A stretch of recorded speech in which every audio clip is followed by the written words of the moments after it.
Good afternoon, everybody. I'm addressing you all here this morning as a bereaved mother. My son Darren was killed by the driver of an articulated lorry on a straight stretch of road while he was on his way to college in Athlone one morning in March 2006. The road was not closed for investigation. Evidence shows that the lorry driver was exceeding the speed limit for his vehicle and texting in the minutes prior to the crash, whilst also committing a number of tachograph and working hours offences. In his statement, he admitted to having only seen Darren's car when he was within a metre of it. Although uninjured, the lorry driver was not tested for intoxicants. There is no evidence to suggest that Darren was speeding or anywhere but on his own side of the road at all material times. His phone was checked and was not used prior to the crash, and his toxicology report was clear. Darren was loved by so many and had a very bright future ahead of him. He was a first-year engineering student who loved life. He was a very athletic young man, having played basketball for Ireland and football and hurling at local and national level for Westmeath. This terrible death of my son has completely devastated our family. In one split second, our lives were irrevocably altered. And what made it worse is that Darren's death was totally preventable. Every family deals with their trauma differently. Some have a need for all facts surrounding the crash, while others will be content with the minimum of information. What has been very obvious to me while I continue to deal with the legal processes relating to my own son's fatal crash, which is still ongoing after over 5 years, is the absence of support and information for victims. It has been very difficult to extract information relating to my son's collision during a lengthy investigative and legal process, which is geared largely to protect the offender, with little consideration for the needs of victims who are largely excluded. Where a person has died or sustained life-altering injury in a collision, humanity and justice requires that their death or injuries are accorded the priority they deserve. A thorough Garda and forensic investigation is vital to establish all possible causative factors.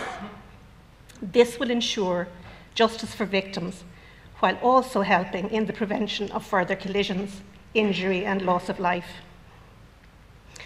There must also be a swift, effective and proportionate response to any violations of the road traffic law which may have led to the death or injury, to ensure that justice is seen to be served, with charges commensurate to the offence of taking a life, endangering life, or affecting quality of life. This will act as the ultimate deterrent.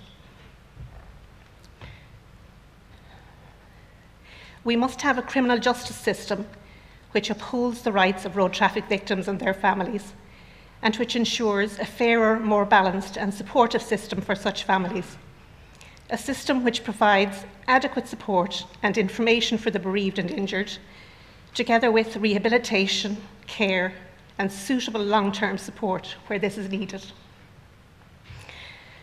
Over the last few years, victims and their families have been in contact with us.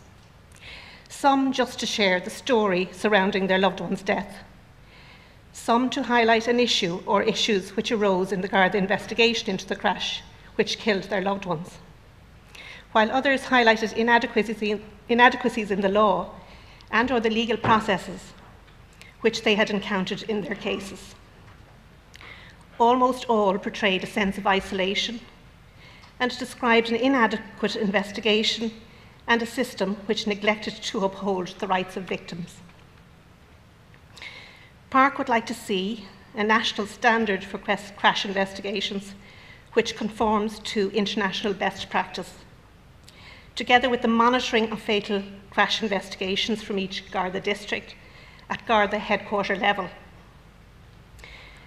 so as to ensure prompt, professional and thorough and transparent investigations which meet a consistent standard. For decades, fatal road traffic collisions have been described here as traffic accidents. And because they were seen as accidents, they were not afforded the appropriate level of investigation. Thankfully, current thinking is that these accidents don't just happen. They are caused, and a more appropriate term should now be used to describe them, such as a collision or a crash. Forensic collision investigation and reconstruction only really began in Ireland after two Gardaí, Garda Michael Padden and Garda Anthony Tighe, were killed on the Stillorgan dual carriageway in Dublin in 2002. This was a watershed case, and a decision was then taken that investigations of collisions involving fatalities would be afforded the same status as other sudden death investigations by the Gardaí. This case represented a pivotal point in the Garda investigation of such collisions. Members of the Gardaí wanted to get it right, and in this particular case, a forensic expert was called in from Scotland to assist. That decision heralded the advent of specialised forensic collision investigators within An Garda Síochána, with one of the first being Garda Adrian Tucker, who said, "The preservation of the scene is equally important in a road traffic collision as it is in a murder case." In the 1990s and early 2000s in Ireland, Garda Adrian Tucker, while attending coroner's inquests, described the situation, and I quote, "I felt that the families were being let down. While someone might have taken measurements at the scene, there was no one with the expertise to pull all of the criteria together and fully investigate the sequence of events that led to someone's untimely death. As part of humanity, I felt this should be done." And Garda Adrian Tucker is accepted as the driving force that has since expanded the role of every PSV inspector investigating fatal collisions.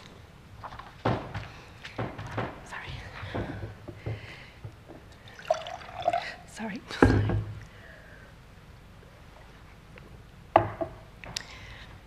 In 2004, in their final report, one of the principal recommendations of the Garda SMI Implementation Steering Group was the development of standard practices to ensure a more consistent approach to the management of serious or fatal crashes, similar to a murder investigation.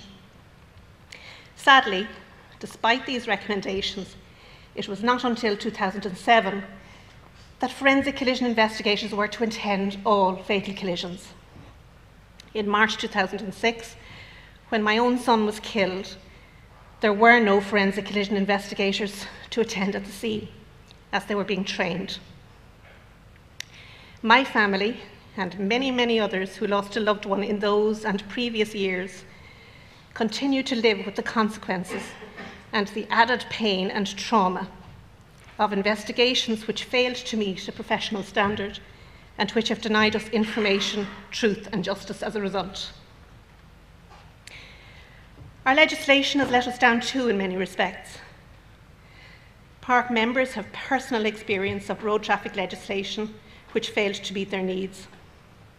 Legislation which placed an undue burden on our Gardaí, where a Garda first had to form an opinion before he could perform a roadside breath test, or form a suspicion before he could request telephone records. Just two examples of shortcomings in the law, where vital evidence was not gathered in the past and where justice has been denied to victims and their families as a result. This would not occur in other cases of homicide or sudden death. Dr. Declan Bedford of the HSE published a report in 2008 on alcohol-related crashes, It covered fatal collisions in the year 2003 to 2005. This report highlighted the fact that in 9 out of 10 cases, the surviving driver involved in a fatal collision was not tested for alcohol. This report confirmed what our own personal experience was. Unfortunately, we can't report today that things have improved. An analysis of the statistics for the years 2006 to date are not yet available,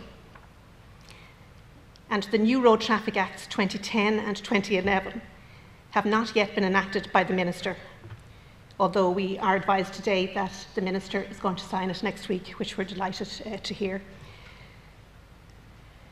The Road Traffic Act 2011 provides for the mandatory testing of all drivers involved in collisions where there is injury, unless such a test would be prejudicial to the health of the person. Drug driving is not adequately covered at all in our legislation, as suitable testing equipment for this purpose is currently unavailable. It is wholly unacceptable that where a driver involved in a fatal collision tests positive for illegal drugs such as cannabis or amphetamines, but negative for alcohol, he may escape any prosecution. This is because a Garda must first prove that his driving was impaired by his drug use. The Minister has assured us that he is addressing this matter currently. Our legislation currently bans the use of handheld mobile phones while driving. However, once the phone is placed in a hands-free device, it may be used to text, email, even update your Twitter without you breaking the law. You can, however, be prosecuted for careless driving under Section 52 of the Road Traffic Act of 1961 if a Garda witnesses your careless driving. In a fatal collision, however, a Garda must first form a suspicion that phone use may have been a factor before he may examine the telephone records of the surviving driver. In the absence of an admission by the driver or a person witnessing this phone use, how is a Garda to form such a suspicion? This has resulted in telephone records of drivers involved in fatal collisions not being examined at all. This would not happen in other cases of unnatural death. The law is again letting my family and other bereaved families down. Fatigue is another major causative factor in serious collisions. The European Working Time Directive, which has been transposed into Irish law, sought to address this danger and requires that the working hours of commercial drivers be confined to set limits in order to minimise the risk of fatigue-related crashes. While the driving hours and the rest periods for such drivers are checked to see if they comply with the legal requirements at the routine checkpoints which are set up jointly by the RSA and the Gardaí, it is the experience of our families that such checks are not routinely carried out by the Gardaí investigating a fatal collision. Indeed, I discovered when my own son was killed in 2006 that there were only 2 Gardaí in the entire force who were qualified at that time to read tachographs and to give evidence in court. The superintendent dealing with the investigation into Darren's death was also not aware of any prosecutions for breaches of the European Working Time Directive and informed me at the time that this was the responsibility of the Road Safety Authority. It is vital that this evidence is gathered and preserved by the investigating officer through the examination of tachographs, company working hour rosters, delivery records, etc. The company is only legally required to preserve these records for 12 months, and so it is vital that this evidence is gathered in good time before it is destroyed or mislaid, as it was in my own case. Sadly, in this whole area, bereaved families have been let down.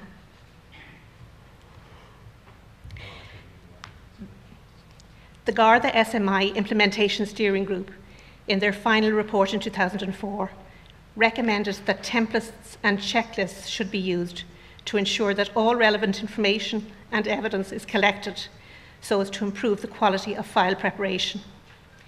They recommended that an in-service training refreshment programme should be established to promote consistency in investigations, that performance measures should be introduced and investigation units established. Neglecting to fully implement the recommendations of this steering group in a timely manner has added to the pain and trauma of families such as my own by denying us fair treatment, truth and justice.